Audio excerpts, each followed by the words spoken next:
C'est Justin. Aujourd'hui, je vais devoir vous parler sur la couveuse électrique artificielle, automatique et programmable.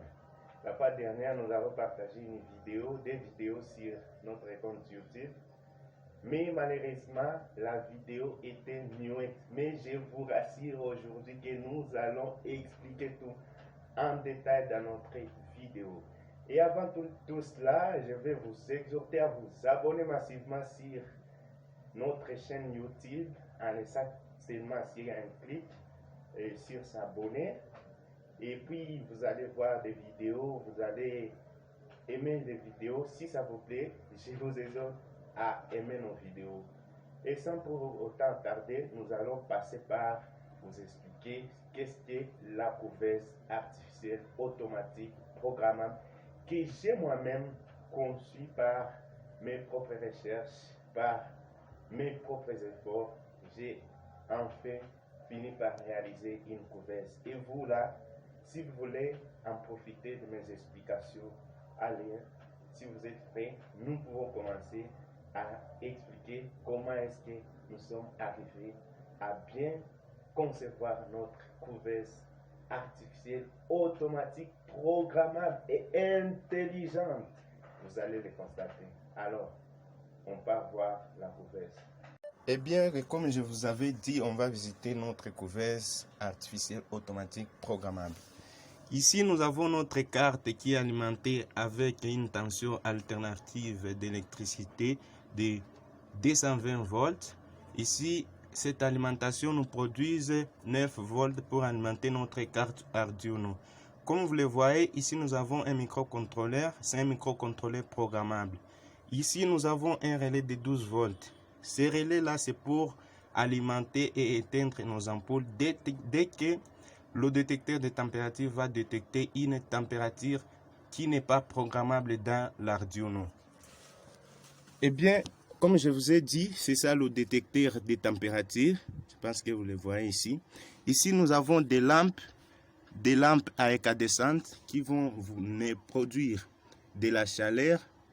Et comme je vous ai dit au sommaire, notre détecteur ici va détecter une température supérieure à 36,5 degrés et une température inférieure à 37,5 degrés. Donc, dès que notre détecteur va détecter qu'il y a une température supérieure à 37,5 degrés, donc c'est une température qui est programmable dans notre microcontrôleur, le détecteur va directement signaler au relais qu'il y a une température supérieure à 37,5 degrés et directement le relais va s'ouvrir et les ampoules vont s'éteindre. Voyons, c'est un peu de constater. Nous allons devoir attendre pour que le détecteur détecte une température supérieure à 37,5 degrés et là ça va couper automatiquement. Et là vous voyez, le détecteur a détecté une température supérieure à 37,5 degrés. C'est pourquoi les lampes se sont éteintes automatiquement.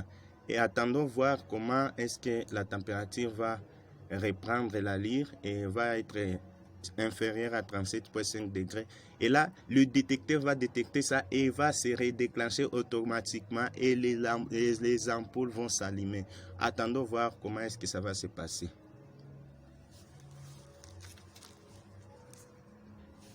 Vous voyez, le détecteur a détecté une température inférieure à 37,5 degrés et supérieure à 36,5 degrés. C'est pourquoi les ampoules se redéclenchent automatiquement.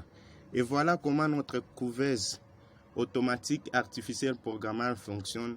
C'est une couveuse automatique, vraiment c'est automatique. Et j'espère que vous avez aimé notre vidéo et j'espère que vous avez bien compris comment est-ce que notre couveuse fonctionne. Donc la couveuse est vraiment automatisée. Et pour ce qui concerne l'électricité que nous utilisons, ici vous voyez nous avons des prises ici, ce sont des prises de la SNEL. Et comme il n'y a pas de courant, et nous avons essayer de nous procurer un convertisseur que j'ai moi-même fabriqué. Vous voyez, ça c'est l'oscillateur, ça c'est le transformateur. Ici, il y a des câbles pour alimenter notre Arduino et nos lampes électriques. Vous voyez, donc s'il n'y a pas du courant, comme à Aster, il n'y a pas du courant électrique, alors notre convertisseur et nos batteries vont épauler à notre besoin. Donc ici, il y a du courant 24 heures sur 24. Il n'y a pas de coupure d'électricité ici. Alors, c'est ce qui est notre force, c'est ce qui nous aide à bien garder notre couvercle et à avoir après chaque 21 jours des petits poussins. Ici, pour charger nos batteries ici, nous avons des sources d'énergie solaire, c'est ça. Ici, nous avons notre chargeur des batteries automobiles que j'ai aussi fabriqué moi-même. Vous voyez, ça c'est un transistor 0,64. C'est un transistor qui nous aide à charger nos batteries. Alors, je pense que vous avez bien compris comment est-ce que nous parvenons à alimenter notre couvercle artificiel automatique programmable. Eh bien les amis, c'est la fin de notre vidéo. J'espère que vous avez compris comment est-ce que notre couvercle artificiel automatique programmable fonctionne. Et j'espère que vous avez aimé nos explications sur la couvercle artificielle. Alors, je vous exhorte à vous abonner massivement pour être notifié en temps réel lorsque nous allons mettre nos vidéos en ligne sur notre compte YouTube. On se retrouve à la prochaine occasion pour d'autres vidéos. J'espère que vous avez aimé. Et si vous avez aimé notre vidéo, n'oubliez pas de laisser un petit pouce sur j'aime ou laissez-nous en commentaire quelques lignes pour nous encourager ou pour nous pousser à améliorer et à présenter d'autres vidéos et sur la technique. À la prochaine occasion, nous allons essayer de mettre d'autres vidéos en ligne et nous allons parler de la diode pour la prochaine vidéo. Merci de nous avoir suivis, chers amis, et j'espère que vous allez être nombreux et en masse en vous abonnant sur notre chaîne YouTube Électrotechnique. C'est nous, Électrotechnique, c'est nous, c'est moi, c'est vous. Électrotechnique, c'est notre chaîne. Allez vous abonner les amis, et je vous aime beaucoup. On se retrouve pour une autre vidéo à la prochaine occasion.